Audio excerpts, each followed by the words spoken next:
ইলিশ মাছ পছন্দ করে না এরকম মানুষ খুব কমই আছে। হ্যালো এভরিওয়ান, আসসালামু আলাইকুম, welcome to my new blog. চারিদিকে ইলিশ মাছ রান্নার এত ধুম পড়ে গেছে, তো আমার খুব ভালো লেগেছিল।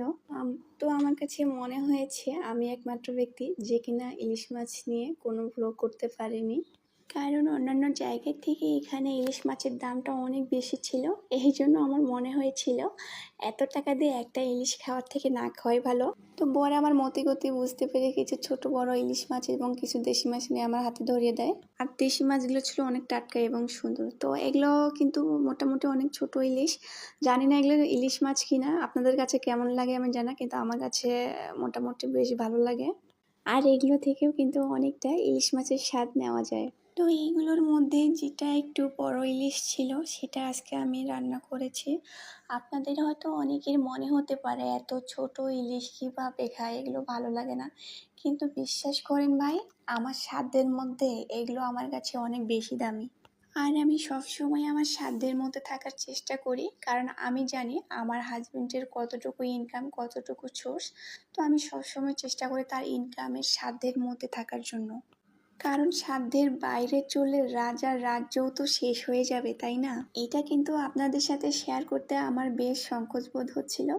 তো আবার অনেক কিছু ভেবেচিন্তে দেখলাম যে এখন যেহেতু আমার একটা ফেসবুক পেজ আছে এবং সেখানে আমার অনেক ভালো ভালো বন্ধু আছে, আর এখানে তো সবাই সবার ভালো মন্দ সব কিছু শেয়ার করে, তাই না? তো সেই জন্য আমিও এটা শেয়ার না করে থাকতে পারলাম না। আর আমি জানি না আমার ভিডিও এবং আমার কথাগুলো আপনারা কে কীভাবে নেবেন, এই জন্য আমি কিন্তু বলে রাখছি, আমার কোনো ভিডিওতে যদি আমার কোনো ভুল ত্রুটি হয়ে থাকে প্লিজ সবাই ছোট বোন হিসেবে ক্ষমার দৃষ্টিতে দেখবেন।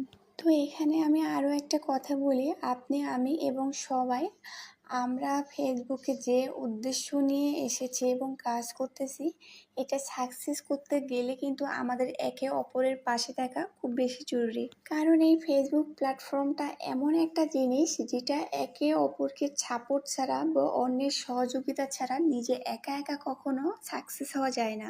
আর আমরা একটা জিনিস যেটা সব থেকে বেশি ভুল করে থাকি সেটা হলো আমরা কিন্তু অন্যের ভিডিও ঠিকই দেখি, কিন্তু আমরা কোনো লাইক কমেন্ট করি না। আরে ভাই, এটা তো বুঝতে হবে, আমরা যে ভিডিওটা দেখলাম, যার ভিডিও দেখলাম তার কিন্তু ঠিকই ভিউ বেড়ে গেল, আপনার আমার কিন্তু কোনো রিচ এঙ্গেজমেন্ট কিছুই বেড়ে গেল না। এই জন্য কিন্তু অন্যের ভিডিও বেশি বেশি করে দেখতে হবে এবং সাথে অবশ্যই লাইক কমেন্ট করতে হবে, কারণ এখানে আমাদের ফলোয়ারের থেকে রিচ এঙ্গেজমেন্ট আর ভিউজ খুব বেশি প্রয়োজন, কারণ এগুলো যত বেশি আমাদের হবে আমরা তত তাড়াতাড়ি সাকসেস হতে পারবো। আর একটা বিষয় হচ্ছে, আপনারা কেউ কাউকে কখনো ফলো দিয়ে আনফলো করবে না প্লিজ, কারণ এখানে আমরা সবাই সবার বন্ধু, ভাই বোন, সবাই সবার জন্য।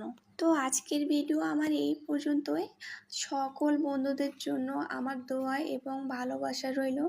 যে যে উদ্দেশ্য নিয়ে এখানে আছেন বা আছি, সবাই যেন সবার উদ্দেশ্য সাকসেস করতে পারি। সবাই ভালো থাকবেন, সুস্থ থাকবেন এবং আমার জন্য দোয়া করবেন। আল্লাহ হাফেজ।